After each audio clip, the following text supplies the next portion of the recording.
Welcome to The Explainer. Today we're going to talk about the powerful and frankly often dangerous history of America's black newspapers. It's an incredible story of courage, of protest, and of a relentless crusade for the truth. So just think about that for a second. What if the news, the source of public information, just refused to tell your story? Or maybe even worse, what if they told it but got it all wrong? Well, for generations of African Americans, this wasn't some hypothetical question. It was their daily reality. The mainstream press either totally ignored them or, as our sources show, painted a picture of them through a lens of pure prejudice. And that created this huge void, a desperate need for a press of their own. Okay, so let's get right into it. The African American press wasn't just started because people wanted some more news to read. No, it was forged out of sheer necessity. It was this defiant act against censorship, a way to grab the microphone and reclaim the narrative, to speak truth to a nation that, for the most part, was refusing to listen. And this one quote, wow, it says it all, doesn't it?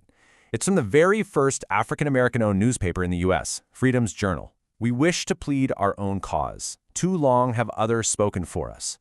I mean, that wasn't just some line in an editorial. That was a mission statement, a declaration that would echo for centuries and really define the entire purpose of black journalism.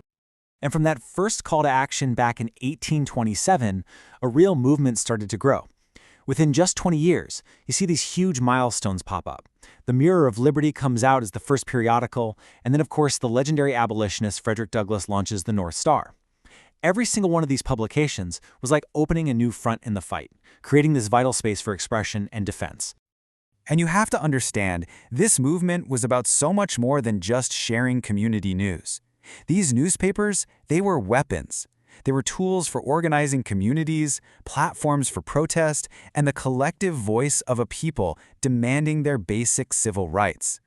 What's so crucial to get here is their mission was, well, it was huge. They were directly hitting back against the censorship of white newspapers by reporting the very news those papers were trying to bury. They documented the daily outrages, the brutality. They challenged horrible laws like the Black Codes, which were basically trying to bring back slavery in everything but name. And so importantly, they pushed this philosophy of self-help, shining a spotlight on black-owned businesses and celebrating educational achievements to really urge communities to build their own way forward. And you can see here some of the real heavy hitters, the pillars of the press. You've got Frederick Douglass's The North Star, an absolute powerhouse against slavery. Then you have papers like The Defender, which relentlessly, day after day, documented acts of brutality. And you have the Baltimore Afro-American, which started as a local paper and grew into a major newspaper chain, just massively amplifying its reach and its influence. But this whole crusade for truth, well, it came at a terrifying cost. Speaking out, printing the facts, just distributing these papers, it was seen as an act of rebellion by people in power. And the backlash was often incredibly swift and violent. Let's be really clear about what hazardous actually meant. We're not talking about getting angry letters. Our sources tell us that editors were threatened, they were assaulted, they were spat upon. People who just dared to sell these newspapers were targeted by mob violence.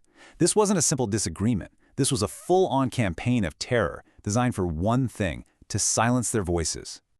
And honestly, no one embodies this courage more than the amazing investigative journalist IdaBWells. This quote, it just captures her spirit perfectly.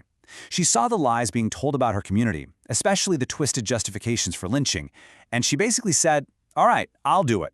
She took it upon herself to expose the truth, no matter how dangerous it was. And that danger was absolutely real. After Wells published her groundbreaking investigations into lynching in her paper, The Memphis Free Speech, a white mob responded with pure fury. They didn't just threaten her, they destroyed her newspaper office, her presses, everything. They tried to literally erase her work. And this violent act of censorship forced her to flee Memphis, but she never, not for 1 second, stopped her campaign. This number, it represents the ultimate price that was paid. In Arkansas, 2 distributors for The Defender were attacked and killed. And what was their crime? Simply circulating a newspaper that told the truth about brutality against African Americans. That was the lethal reality they were up against. So even with all these constant threats, the financial struggles, the organized suppression, the black press didn't just survive. It carved out a monumental legacy in American history. This chart really shows you the incredible resilience we're talking about. You can see the numbers peaked around 1940 with 200 publications.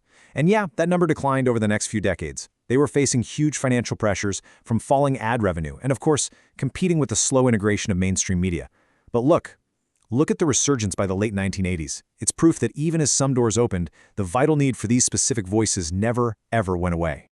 When it all comes down to it, the legacy of the Black Press is so much more than just ink on paper. It is this powerful, incredible testament to the fight for identity and for justice. It gave a platform to people who were voiceless. It preserved a history that would have otherwise just been erased, and it armed a people with the most powerful weapon there is, the truth.